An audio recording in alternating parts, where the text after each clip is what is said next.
အချက်မှာအကြောင်းပြချက်လိုအပ်တယ်ဖြစ်တဲ့အခန်းတကားကိုခပ်ပြင်းပြင်းခောက်တဲ့အတန်ကြောင့်ကျမနိုးလာတယ်အများသူကအလုတ်လုတ်ကြောင်သွား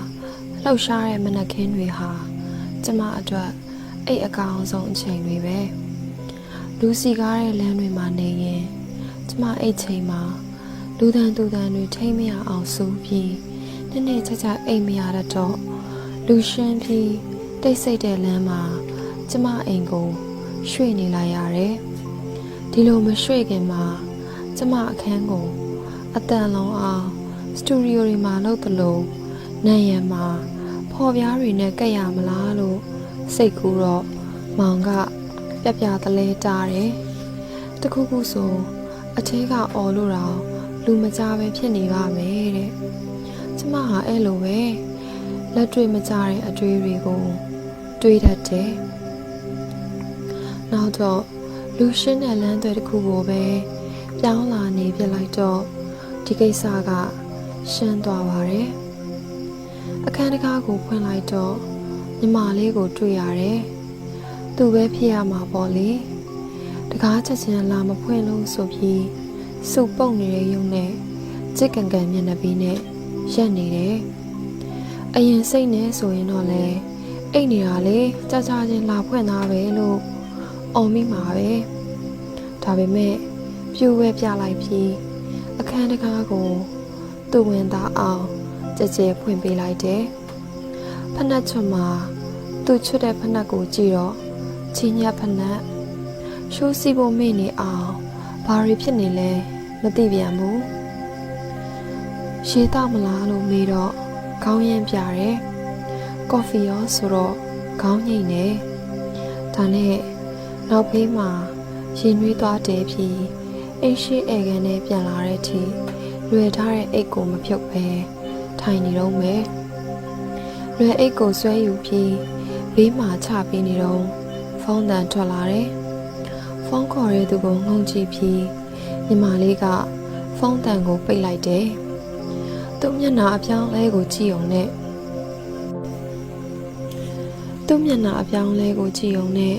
သူ့ဘာဖြစ်လဲသိနေတဲ့ကျမကတော့ဖုန်းကင်လိုက်လေအားနာစရာလို့ချောချောမောမောပြောပြီးထလာခဲ့တယ်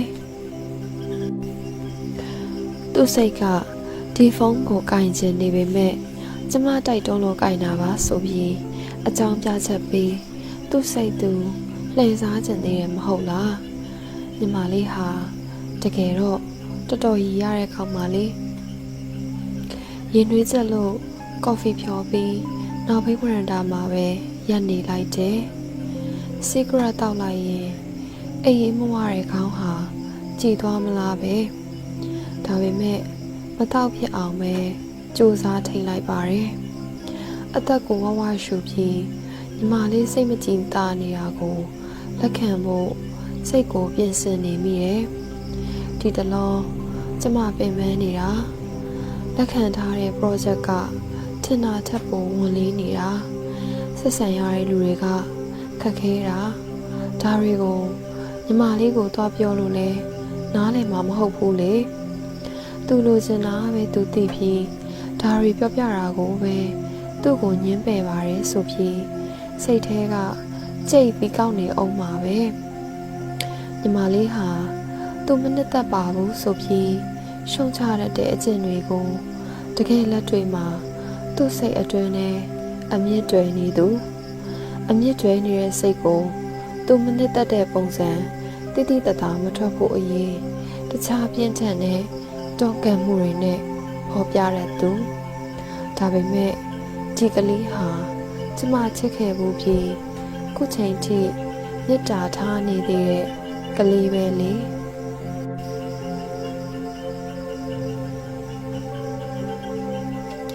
နဲ့လူတစ်ယောက်နဲ့တစ်ယောက်ကြားကချစ်စိတ်ဟာ3 နှစ်ထပ်ပုံမခံဘူးလို့ကျမကြားဥပါတယ်ဒီအဆိုကိုစိတ်ထဲဆွဲရတဲ့အခြားအကြောင်းရင်းတွေရှိလို့ပုံမှတ်မိနေတာလေဖြစ်ချင်းဖြစ်မှာပေါ့လေကျမနဲ့ညီမလေးဟာပထမတစ်နှစ်မှာအယူမှု ဒုတိယတစ်နှစ်မှာအပြက်တတိယတစ်နှစ်မှာကြေကွဲစရာတွေကြုံပြီးတဲ့နောက်မှာတော့ချစ်သူအဖြစ်ကပြတ်ဆဲလိုက်ပါတယ်အချိန်တွေကြာလာတာနဲ့အမျှညီမလေးဟာကျမကိုသူ့စိတ်ကူးအိမ်မက်ရုပ်ပုံတစ်ခုခုနဲ့ချိတ်ဆက်ပြီးဆွဲလန်းပြီးလို့အပိုင်လိုချင်ခဲ့တာပဲလို့ကျမပို့ပြီးနားလည်လာတယ်ကျမရဲ့အပေါ်ယံပုံရိပ်ထဲကသူမြင်ချင်တာကိုပဲမြင်ပြီးအသေးအတန်ကတ်ခဲ့တဲ့ကလေးမဟာကျမနဲ့နီးလာလေသူ့စိတ်ကူးပုံရိပ်နဲ့မတူတဲ့ကျမကိုမြင်ပြီးသူ့အိမ်မကဝီးလေနဲ့စိတ်ပရိပခါကိုခံစားရရှာတယ်အဲ့ဒီအချိန်ကာလကချစ်ချင်းမြတ်တာကိုအင်မတန်ငတ်မွတ်နေတဲ့ကျမကလည်းညီမလေးရဲ့ဆွဲလန်းစိတ်ကိုရက်တန့်ဖို့မစွမ်းတာခဲ့ဘူးညီမလေးကသူ့စိတ်ကူးပုံရိပ်နဲ့ဝေးတဲ့ကျမကိုစိတ်ပြတ်လာတဲ့အခါချစ်ချင်းမြတ်တာကိုပြင်းပြင်းထန်ထန်တောင်းတနေတဲ့ကျမကလည်းညီမလေးရဲ့အပြောင်းအလဲမှာပြိုလဲခဲ့ရတော့တာပဲခက်ခဲခဲ့တဲ့အချိန်တွေပါပဲအခုချိန်ထိကျမဟာကျမကိုအယူမူအသေးအတန်ဆွဲလန်းနေတဲ့ကျမအပေါ်အစွမ်းကုန်ယူသားပြီးသူ့ရှိသမျှစိတ်ကိုပေးမယ်ဆိုတဲ့ကလေးလေးတစ်ယောက်ကိုတန်းတနေမိတာဝန်ခံပါတယ်ထင်တယ်လို့မဖြစ်လာချိန်ညီမလေးရဲ့စံပုံရိပ်ကတခြားတစ်ယောက်စီသွားပြီးကတ်တွေဆွဲလန်းပြန်တဲ့အခါသူ့နားမှာအစင်ပြေနူးနူးလက်တွဲအပီးမဖြုတ်ဖြစ်သေးတဲ့ကျမဟာမီးလိုပူခဲ့ရတာပါပဲကျမရဲ့တွေးဆဆင်ခြင်နိုင်မှုဟာတစ်ချိန်ကညီမလေးရဲ့တန်မိုးထားရာဖြစ်ခဲ့ပေမဲ့အဲ့ဒီအချိန်ပိုင်းတွေမှာတော့သူဟာတုံတိုက်တိုက်ကြကကရဲတင်းတဲ့သူတွေကိုသဘောကျနေခဲ့တယ်ကျမရဲ့လျှို့ဝှက်မှုဟာသူ့အတွက်စိတ်ဝင်စားစရာဖြစ်ခဲ့ပေမဲ့အဲ့ဒီအချိန်မှာသူဟာထိုးထွင်းမြင်နေရတဲ့သူတွေကမှသူ့အဖို့အစ်လို့ထင်နေခဲ့တယ်ကျမရဲ့အမှန်ကိုတေတိုးရင်ဆိုင်ပြီးတူးရဲကျဉ်းခံခြင်းစိတ်ဟာတစ်ချိန်ကသူ့ဆန်ဖြစ်ခဲ့ပေမဲ့အခုချိန်မှာတော့ရေလိုက်တဲ့ငါလိုက်တဲ့နေရတာကမှလူအဖွဲ့အစည်းနဲ့မကင်းကွာတာလို့ပြန်လည်မေးခွန်းထုတ်လာခဲ့တယ်တမိုးထားမှုကွဲပြားတာဟာကျမတို့လမ်းခွဲရတဲ့အကြောင်းရင်းလို့ကျမရှင်းပြတာမဟုတ်ပါဘူးတကယ်ကကျမကိုသူမချစ်နိုင်တော့ချိန်မှာမချစ်တဲ့စိတ်ရဲ့သင်္ကေတအဖြစ်ကျမရဲ့ဇယိုင်းနဲ့လုံးဝဆန့်ကျင်တာတွေကိုမှရွေးပြီးသူတန်ဖိုးထားတတ်လာတာပါကျမနာကသူ့စိတ်ကအရှင်ထွက်ခွာသွားခဲ့တာပါထွက်ခွာသွားချိန်မှာညီမလေးစီပါသွားခဲ့တာကတော့ကျမရဲ့တန်ရောစင်နဲ့မြစ်တာပါပဲကျမဟာကျမကိုပြစ်ပယ်ရက်လေခြင်းလို့တွေးမဲ့အစားသူကျမကိုချစ်ပေးခဲ့တဲ့ခဏမှာပျော်ခဲ့ရတာတွေအတွက်ကျေးဇူးတင်စိတ်နဲ့နေရခဲ့ပါတယ်ညီမလေးဟာကျမတယောက်တည်းရှိနေတဲ့ဘဝကိုဝုံနိုင်ကျဲဝင်လာအာရပါရမှွေနှောက်ပြီးလို့ကျမကိုသူဖြစ်စေခြင်းတဲ့အတိုင်းမရရအောင်ပုံသွင်းပြည့်တဲ့အခါမှပြစ်ထားခဲ့တာပါအခုကျမအိမ်မော်ကိုပိုင်စိုးပိုင်နေရောက်လာတာကိုကြည့်ရင်ပဲသူ့လောက်ရအောင်မြင်ခဲ့တာသိတာပါတယ်တော့ cigarette သုံးလေးကုန်တဲ့အချိန်မှာတော့ကျမဆက်မတောက်ဖဲရပ်လိုက်ပါတယ် cigarette မတောက်ဘူးလို့တင်းထားပေမဲ့ညီမလေးဖုန်းပြောတာတစိတ်ကြာလုံးတော့တင်းမထားနိုင်တော့လို့တောက်မိသွားပါတယ်သုံးလေးထက်တော့ပိုမတောက်သင့်ပါဘူးကျမကျမ်းမာရေးကလက်ခံနိုင်တဲ့ပမာဏကရှိပါသေးတယ်အဲ့ရတဲ့ပြန်သွားနားခြင်းပေမဲ့ညီမလေးဖုန်းပြောနေတော့ကျမသူ့နာမသွားချင်ပါဘူးအဲ့ရကနေဆိုဧကန်ကအတန်တွေကအတိုင်းသာကြားနေရတယ်လို့ပါကံကောင်းစွာနဲ့ပဲမကြခင်မှာဖုန်းပြောတဲ့တိတ်သွားပါတယ် ကော်ဖီခွက်တွေကိုင်းပြီးအိမ်ရှိခန်းကိုရောက်လာတော့ညီမလေးမျက်နှာကဘာမှမဖြစ်သလိုနဲ့ကျမကိုစီးကြိုပါတယ်စိတ်ထဲကအကြောင်းတွေပြောပြဖို့အမြဲတွန့်ဆုတ်တဲ့ကလေးမသူ့နားမှာနေနေတဲ့တစ်လျှောက်လုံးကျမဟာကျမကိုသူ့လိမ့်နေတာပါလို့အမြဲခံစားခဲ့ရပါတယ်သူ့ရဲ့အရင်နှီးဆုံးလိုဖြစ်ခြင်းကသူ့စိတ်ထဲမှာတကယ်ရှိနေဖြစ်နေတာတွေကိုကျမကိုအားလုံးပြောပြစေခြင်းခဲ့ပေမဲ့ကျမဟာအဲ့ဒီအခွင့်အရေးမရခဲ့ပါဘူးသူ့စီကစစ်မှန်တဲ့စိတ်ရင်းကိုဘယ်တော့အခါမှမရခဲ့ဘူးလို့ကျမတို့ရန်ဖြစ်ချိန်ကဆွဆွဲခဲ့ဘူးတဲ့ကျမဟာအခုချိန်မှာတော့သူဟန်ဆောင်နေတာသိလျက်ပြုံပြုံလေးမသိချင်အောင်ဆောင်လေးတတ်ပါပြီ။ဘာတွေဖြစ်နေလဲလို့မေးတော့သူခေါင်းရမ်းပါတယ်။တပြင်းရှိုက်တန်နဲ့အလုပ်တွေကပင်ပန်းနေလို့တခုံးပြောပြီးငြိမ်နေတော့ကျမလည်းငြိမ်သက်နေလိုက်ပါတယ်။ဘာတွေဖြစ်တာလဲ။အလုပ်ကပြဿနာပဲဟုတ်လို့လား။ကိုယ့်ကိုဖြစ်နေတာတွေအကုန်ပြောပြလေးဆိုပြီးတတွတ်မေးခဲ့ဘူးတဲ့အချိန်တွေကိုပြန်စဉ်းစားမိတော့ကျမကိုရှိခြင်းလာပါတယ်ကျမဟာကျမချစ်တဲ့သူရဲ့အလုံးစုံသောအရာတွေအတွက်ပေးဆက်ဖို့အစဉ်နဲ့ရှိနေခဲ့ပြီးကျမအပေါ်နဲ့တစ်ဖက်ကဒီအတိုင်းဆက်ဆံပေးတာကိုလိုချင်ခဲ့သူပါညီမလေးနဲ့အစောပိုင်းဆက်ဆံရေးတော့ကလည်းကျမမျှော်မှန်းထားတဲ့ဆက်ဆံရေးကိုရတယ်လို့ဇဝေဇဝါဖြစ်စရာတွေကြုံခဲ့တော့ကျမကဒီပုံစံအတိုင်းတသက်မှတ်သေးသွားမိပါတယ်တကယ်ကညီမလေးဟာသူပြောတာနားထောင်သူမိတွေ့ရလို့အဲ့ရင်မိခိုးခွင့်ပေးသူလွတ်လွတ်လပ်လပ်ရှိခြင်းရင်တတိတခြားစီနေထိုင်ဒီလိုဆက်ဆံရေးမျိုးကိုနှစ်သက်သူဆိုတာကျမတော်တော်ကြာမှသဘောပေါက်ခဲ့မိပါတယ်သူလိုချင်တဲ့ဆက်ဆံရေးမျိုးကျမဘက်ကပေးတတ်လာချိန်နားလဲလာချိန်ဟာသူနဲ့ကျမလမ်းခွဲပြီးမှဖြစ်နေတာစိတ်မကောင်းစရာပါပဲကျမဘက်က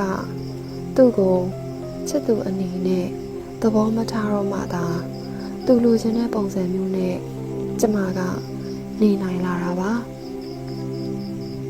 ကျမတို့ဟာချစ်သူတွေမဖြစ်ခဲ့ပဲ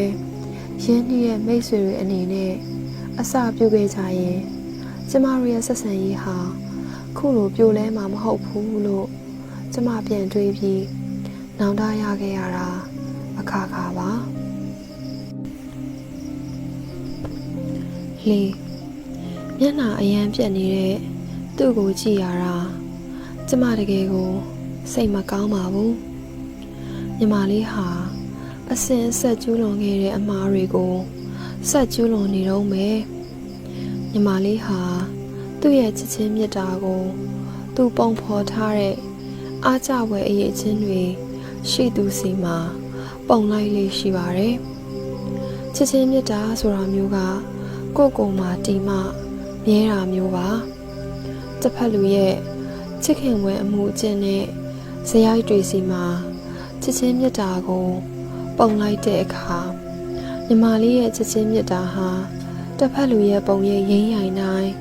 မိတွေ့ရမယ်ဖြစ်ရပါတော့တယ်သူများကိုချစ်တတ်ဖို့ဆိုတာ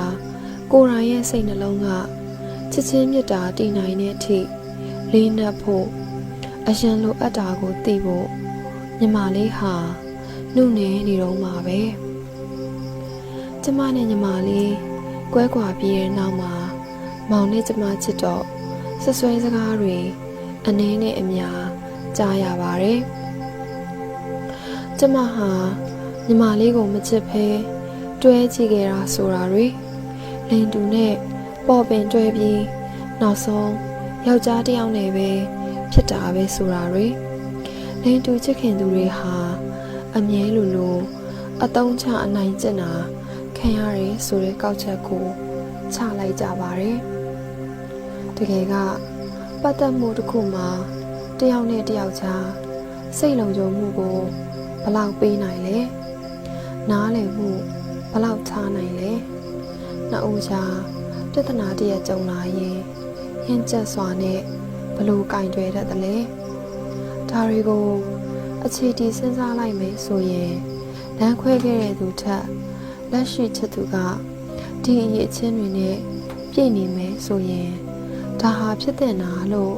လက်ခံရမှာပဲမဟုတ်လားယဉ်ကျေးမှုနဲ့နားလည်မှုမရှိတဲ့သူကိုထားရခဲ့တယ်လို့မမြင်ပဲလိန်တူမှုထားခဲ့တယ်လို့ပြောနေကြတာဟာအပေါ်ယံကြည့်ပြီးတစ်ဖက်ဆောင်းနေပြောဆိုတာပဲဖြစ်မသွားပြီဘူးလားမောင်လေးကျမဟာချစ်ကလေးကအရန်အကောင်းဆုံးတွေကြီးဖြစ်လာခဲ့တာတော့လေမဟုတ်ပါဘူးဒီအချိန်လေးဖြစ်ဖို့ကျမတို့တိဆောက်ခဲ့ရတာအများကြီးပါပဲဒါပေမဲ့ချစ်ချင်းမြတ်တာဟာကိုယ့်စီမှာပဲတည်နေတာမို့တစ်ဖက်လူရဲ့အသေးအဖွဲပြစ်ချက်မှာချစ်ချင်းကရင်းရိုင်မသွားတတ်ဘူးဆိုတာအချစ်ခံရတာပျော်စရာကောင်းတယ်လို့ချစ်ရတာလည်းပျော်စရာတစ်ခုဆိုတာပြဿနာကိုတိတိဆိုင်ဆိုင်ခေါင်းအေးအေးနဲ့ရှင်းတာဟာပောက်ကွဲဖြစ်တာထက်အများကြီးပိုအဆင်ပြေတယ်ဆိုတာကိုနဲ့အနည်းဆုံးမှရှိနေတဲ့သူဟာကို့အတွက်အရေးအကြီးဆုံးလူဖြစ်တဲ့လေဆိုတာတွေမောင်လေးမှကျမသိယူခဲ့ရတာပါဒီလိုသိယူနိုင်အောင်ကျမစိတ်တွေကလည်းငြိမ်သက်စာပြုတ်နေတာလဲပါပါလိမ့်မယ်ဘာပဲဖြစ်ဖြစ်ကျမတို့ဟာကြားနဲ့မှလိန်ကွဲဖြစ်လို့ဆိုတာထက်လူသားတစ်ယောက်နဲ့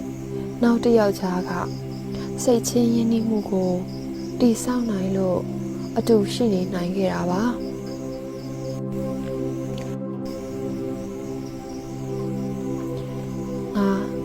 ကျမစာအုပ်တွေမှွေလိုက်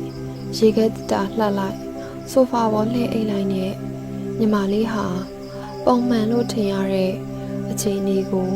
ပြန်ရောက်လာပါတယ်သူလိုတာကဒါပါပဲသူစိတ်ပင်ပန်းဒုက္ခရောက်ချိန်ကျမရှိရာကိုထွက်ပေါက်ရှာပြေးလာမယ်ပြီးရင်သူခံစားချက်တွေကိုအကုန်ဖွင့်မထုတ်ဖဲအာယုံလွှဲလိုက်တာစိတ်အဆိုင်ခဲပြေပြောတဲ့အောင်နေထိုင်ပြစ်လိုက်တာတွေနဲ့ဖြည့်ရှင်းပါတယ်သူ့ရဲ့စိတ်အတွင်းကအခက်အခဲတွေဟာကြည်လင်အောင်ဘယ်တော့မှမဖြည့်ရှင်းပဲအောင်ထားရင်စုပုံထားရင်ကိစ္စတစ်ခုခုကသူခဏထွက်ပြေးုံနဲ့မလွတ်မြောက်တော့အောင်ဖိစီးလာတဲ့အခါအဆုံးမတော့ညီမလေးဟာအဲ့ဒီပြဿနာနဲ့အဝေးတကားအဝေးဆုံးကိုပြေးတဲ့နည်းနဲ့ဖြည့်ရှင်းมาတော့တယ်သူ့ကိုကျမအချက်နဲ့ရင်ဆိုင်နိုင်တဲ့အစွမ်းတက်တီပေးခြင်းခဲ့ပေမဲ့ကျမကညံပြင်းမှုပါပဲပြေးနေကြလို့ဟာပြေးရတာကိုပဲရွေးချယ်ခဲ့မြဲပါနောက်ဆုံးတော့ကျမစူးစမ်းထားသမျှတဲရဲရေတုံဖြစ်ပြီးဝေးကွာသွားတာသာအဆုံးသတ်ခဲ့ပါတယ်ခုလဲသူ့မျက်နာကရောက်စနဲ့မတူပဲကြည်လင်သွားပုံဟာမသိရင်ဘာမှမဖြစ်သလိုကျမစီပြေးလာရလောက်အောင်ကြီးမားတဲ့ကိစ္စမရှိခဲ့သလိုပါပဲအာယုံလွှဲတဲ့နေရာမှာသူဟာတိတ်တော်ပါတယ်ဆန်ဒဝစ်လုပ်ကျွေးတော့သူမင်းရီရှက်ရီပဲစားပါတယ်ခဏနေတော့သူ့ဖုန်းအားသွင်းမယ်ဆိုပြီးကျမအားသွင်းကြိုးလာတောင်းတာနဲ့ကျမအိယာဘေးကိုတွားယူခိုင်းလိုက်ပါတယ်ကျမအိယာကဧကန်းနဲ့ဆိုစာအုပ်စင်ပဲခြားထားတဲ့နေရာပါအိယာဘေးကပြန်ရောက်လာတော့သူ့မျက်နှာကပြုံးမဲ့မဲ့နဲ့ကျမဘာမှတော့မမေ့ရသေးခင်ပဲသူ့စီကအတန်ထွက်လာပါတယ်အခန်းထဲကတကယ်တော့အခန်းမဟုတ်ပဲကန့်ထားတဲ့နေရာလေးကိုပုံကမိုင်းလာကြီးလားလို့ပြောတော့ကျမသဘောကျပြီးပြုံးလိုက်မိပါတယ်ပြီးခဲ့တဲ့ဒီဇင်ဘာတုန်းကမောင်နဲ့ကျမခရီးသွားတော့ကရိုက်ထားတဲ့ပုံပါကျမတို့ရိုက်ချင်တာကတော့ပင်လယ်ကြီးနဲ့ကောင်းကင်ရှုခင်းနောက်ခံမှာကျမ မောင်နဲ့ကျမတယောက်မျက်နှာတယောက်စိုက်ကြည့်ပြီးပြုံးနေကြတဲ့ပုံပေါ့တိုင်မှာချိန်ရိုက်တော့ကျမတို့နှစ်ယောက်လုံးတယောက်မျက်နှာတယောက်စိုက်ကြည့်တဲ့အခါမထိန်နိုင်ပဲခွတ်ထိုးခွက်လန်ရီမိကြပါတယ်ရိုက်လိုက်ရီမိလိုက်နဲ့နောက်ဆုံးမောင်ကကျမမျက်နှာကိုတက်တက်မကြည့်ပဲကျမနှစ်ရွက်လောက်စီကြည့်တော့မှမရီမိပဲအဆင်ပြေသွားပါတော့တယ်တကယ်တမ်းပုံတွေပြန်ကြည့်ချိန်မှာကျမတို့ဟဟပပရှိနေတဲ့ပုံကအသက်ဝင်ပြီးနှစ်ယောက်လုံးကအဲ့ဒီပုံကိုသဘောကျတာနဲ့ပုံကြီးချဲ့ပြီးအိယာဘေးမှာချိတ်ထားဖို့သဘောတူလိုက်ကြပါတယ်ပုံကိုပြန်ကြည့်တိုင်းပျော်စရာခဏကိုအမြဲတတိယနေစရာပါပုံရဲ့ဖြစ်ကြောင်းကုံစင်ကိုရှင်းပြလိုက်တော့ညီမလေးသဘောတကျလိုက်ပြုံးမယ်လို့ထင်မိမဲ့မပြုံးပါဘူးကျမကပြန်တွေးပြီးသဘောတကျရှိမိချိန်ညီမလေးကအာနာပါနာရင်နဲ့ပြုံးနေတော့ကျမလည်းအော်တိုအန်တန်ဖြစ်သွားတာနဲ့ငြိမ်နေလိုက်ပါတယ်ခဏကြာတော့မှအတန်ထွက်လာပါတယ်အေးလေမကိုမရှိပဲပြောနေပြီပဲတဲ့ဘာလို့ဆိုလိုတာလဲကလေးရဲ့လို့ကျမကျင်ကျင်နာနာပဲမေးမိပါတယ်ကျမတကယ်ကိုနားမလဲပါဘူးရုပ်မှလည်းကိုမပါဝင်တဲ့အချိန်နေပျော်စရာတွေရှိနေရပဲမဟုတ်လားလို့တုံးနှိပါဝေလုံနေတဲ့သူကိုကျမထပ်မေးမိပါတယ်သူကခေါင်းကိုခါရဲနေပါတယ်ကိုတို့ကကိုလန်းကိုရွေးချယ်ပြီးသားပဲကိုတို့အတူရှိနေရကပျော်ဖို့မကောင်းတော့တာသိကြလို့ရွေးချယ်ခဲ့ကြတာပဲလေအခုကိုပြောနေရဘာမှလို့လဲကျမတလုံးချင်းတွေ့ဆဆပြောမိတယ်ကျမစကားမှားသွားမှာအရန်လဲကြောက်နေမိတယ်ကျမဟာညီမလေးကိုခုလိုအိမ်မှာလက်ခံတွေ့ဆုံတာသူပင်ပန်းတိုင်းငားခွေရအဖြစ်ရှိနေပေးတာအတွက်ညီမလေးလက်ရှိတွဲနေတဲ့သူကိုအားနာတဲ့စိတ်မကြာခဏဖြစ်မိတာအမှန်ပါဒါပေမဲ့ကျမတို့ကြားမှာကင်းရှင်းတာတေချာနေတာပဲဆိုပြီးဒီအားနာစိတ်ကိုဖျောက်ပြက်လိုက်ရတာပါညီမလေးအပေါ်မှာထားတဲ့ကျမရဲ့မေတ္တာကပင်ပန်းနေမှရောက်လာတတ်တဲ့ကလေးကိုမဖြစ်ပဲရတာလဲပါပါရဲ့ဒါပေမဲ့ခုလိုကျမကသူ့ကိုထားခဲ့ပြီးပျော်နေတယ်ဆိုတဲ့အပြောဟာကျမကိုခေါင်းကိုက်စေပါတယ်ညီမလေးရဲ့မျက်နှာဟာမှုန်တထက်မှုန်လာပါတယ်သူဟာကျမတို့လမ်းခွဲကားစားကလိုပဲကျမရဲ့ပြစ်ချက်တွေကိုတန်းစီရွတ်ပြပြီးငိုယိုပောက်ကွဲတော့မှလားလို့လဲထင်မိလာပါတယ်ကျေးဇူးပြုပြီးအဲ့ဒါလိုမလုပ်လိုက်ပါနဲ့လို့ကျမစိတ်ထဲကအထက်ထက်တောင်းပန်နေမိပါတယ်တကယ်တော့ညီမလေးဟာသူစိတ်ညစ်နေရချိန်မှာကျမကပျော်ရွှင်နေရကောင်းလားဆိုပြီးကျမကိုသူစိတ်ညစ်ရမှုတွေအတွက်တရားခံအဖြစ်ပြစ်တင်ခြင်းအောင်ပါပဲထွက်ပေါက်ရှာနေကြအတိုင်း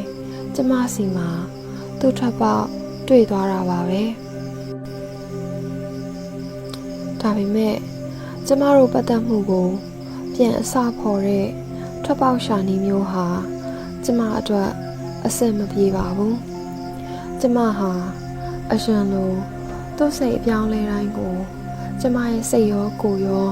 ဘဝရောနဲ့ယဉ်ပြီးလက်ခံမယ်မိမတော့မဟုတ်တော့ပါဘူးကျမတို့ရဲ့မိတ်ဆွေဆက်ဆံရေးဟာအကန့်အသတ်ရှိပြီးဒီကန့်သတ်ထားတဲ့စီးကိုသူမြင်အောင်တတိပေးဖို့အချိန်တော်ပြီထင်ရဲ့လို့တွေးမိလိုက်ပါတယ်ပြီးတော့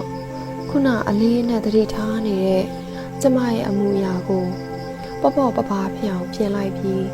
ညီမလေးကိုပြောလိုက်ပါတယ်တိလာရှူဟိုနေ့ကတော့မောင်နဲ့ပြောနေကြသေးတယ်ပြည့်